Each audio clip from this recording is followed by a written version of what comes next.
Hi viewers, welcome to your favorite program 10 minutes with you. My name is Clarice Ezeribe. This is a program where we talk about how your Christian life influences your daily activities. And with me today is a special guest, someone who is going to tell us how his Christian life influences daily activities. We'll get to meet him after the short break. Stay tuned.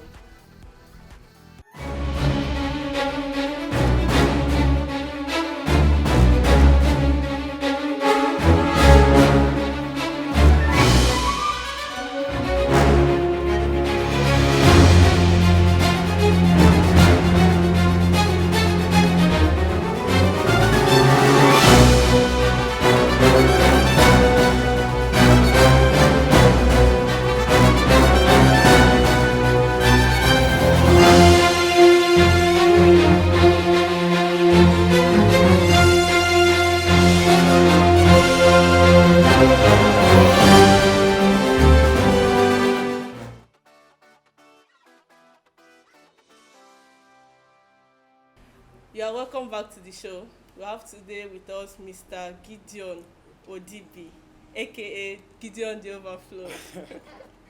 You're welcome, sir. Thank you very much. You're welcome. Thank you for joining us on the show It's today. my pleasure. Thank you.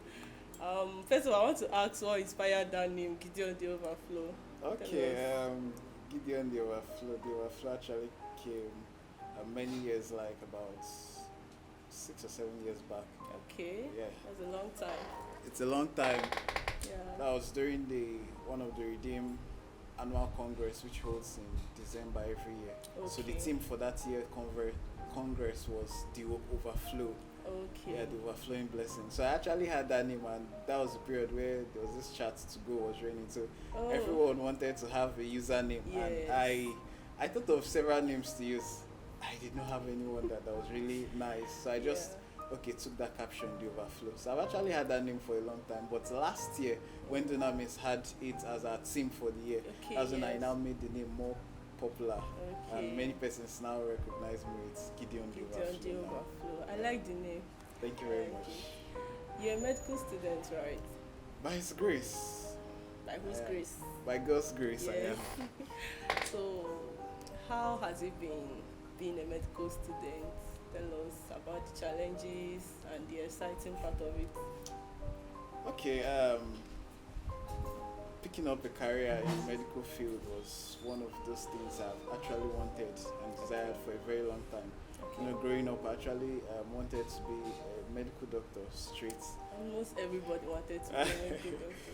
Yeah, so at that point, Yeah. I actually thought of what's actually inspiring me to actually read medicine and such, and actually got to meet our senior pastor, Dr. Pastor Paul Ineche, who is Okay. actually a medical doctor by profession. Yes. And I looked at his life and I saw so many things that I felt I could emulate from him. Yes. Being a medical doctor, and several times he shares his experience of how, while still in school, he was still on fire for God, you know, doing so much, and even after school. Yeah. And you could imagine being the president of the Medical Association Fellowship, and you still have so much to do. You know, it was something that really wowed me, that even as a Christian, you could still be in the health field, you know. And Yes. because of that, I actually wanted to study medicine. But along the line, it wasn't forthcoming. I said, Okay. okay, let me do med lab. Okay, what was my reason for med lab? I thought of it that there's this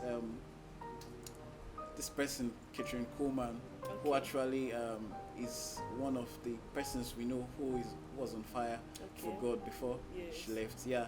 So at that point, I heard that Catherine Coleman, when she walks through the airport, they had to create a path for her, because on that, people just keep falling and so much. Power. Yeah. So I was like, okay, if I'm a med lab scientist or if I'm a doctor, I just wish that, okay, I'll have a secret place like my office. I just Okay. pray to God, and when I come out doing ward rounds, just walking Okay. through the wards, and instead of patients to receive the medical attention they need, they just Yeah. receive spiritual healing, and they are just Okay. whole. So you know, those were some of the things that were just running through my mind. Like, I Okay. mean, for every career path I wanted to take in the medical field, I was always conscious of the God factor in it. I really wish that, okay, at every point, God should come in. Okay. Yeah. So you didn't just want to heal people by medical No, practice. no, no, You no. wanted the spiritual At a healing too. point, I was like, "Are you sure you would not contradict the?" Because there's an oath when you want to go into medicine. Okay. Understand Yeah. when you are Yes. done. Yes. So I was like, "Are you sure you won't contradict this at some point?" Because you can't bring in your religious belief fully Yes. into the medical practice, because there are some things that you see and you just call them facts. Yes. Yeah. You said you wanted to be a doctor and Yeah. then it didn't work out. You wanted med lab, it didn't work out. So which one are you now? Okay. Currently, I'm an orthopedic technologist. Orthopedic. So Yeah. it's all about bones. Yeah, basically about bones. Orthopedic Okay. technologists, they actually work on bones non-operatively. So all we Okay. do is we see how we could make sure that a person's bone is being aligned back to position by Okay. immobilizing non-operatively using POP cast. Yeah. Okay. Yes. All right. I think I understand. In this your field now, are there sub departments or is it just orthopedic? Yeah, basically it's orthopedic because it's a specialty. So Okay. you just specialize basically on orthopedics, that's on bones.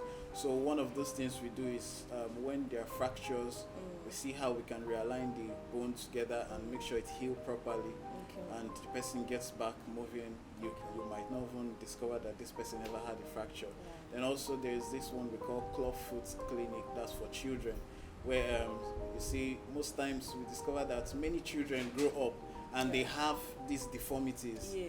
And these are things that if they have knowledge of it, they could easily be corrected from childhood. Oh. You see some kids grow up with bow leg, K leg, Yes, and yes. we call it genuvagos in the medical term.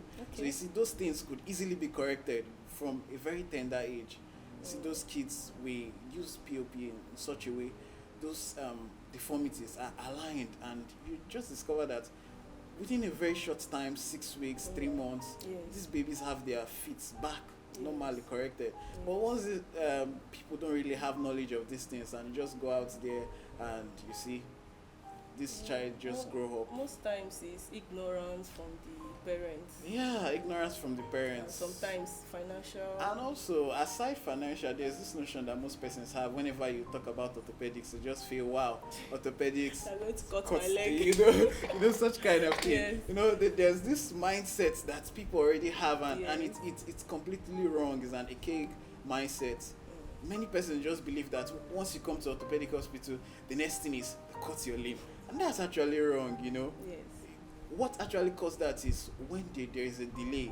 You know, most times they go to this TBS, which is traditional bone setters. Okay. They've actually made this condition grown beyond control, and at that point you're left with no option than to amputate, because when you amputate, that's one of the best way of saving that person, because if you don't do it at that point, what happens is necrosis gets in and gangrene. It keeps going in and going in, keep eating up the leg, and before you know, the person, it goes into the bloodstream and just takes the person That's off. death. Yeah. So to save the person's life, what you just do is you cut the limb, you amputate the limb, and that person still have his life. But if the person come at the acute stage, when this incident just happened, you discover that there must be a remedy to it. Very well. If it cannot be handled non-operatively, then definitely surgeries will be done. Okay, so what are the challenges of this profession? Yeah, there are quite a number of them, though. Quite a number of them. First is the contradiction between the orthopedics and the TBS. That's where we have more of the challenge. Trying to make people understand and clear the air that, look, orthopedic is not all about amputation. You could come and still have your limb back. Understand? Okay. So that's one of the major challenge. Then secondly, in this part of the world, you know, almost everything is done like manually. Now, orthopedic is one field of medicine that is very tedious. It's very tedious because of it's more or less like a manual something. But out there in the developed world, you know, they have so much technologies that make these things easy. Easier. Even surgeries could be done within the space of 5 hours, 3 hours. But you see, here we could spend so long. I had the privilege of speaking with one of our Indian boss, and he was like, they do close to 10 surgeries in a day.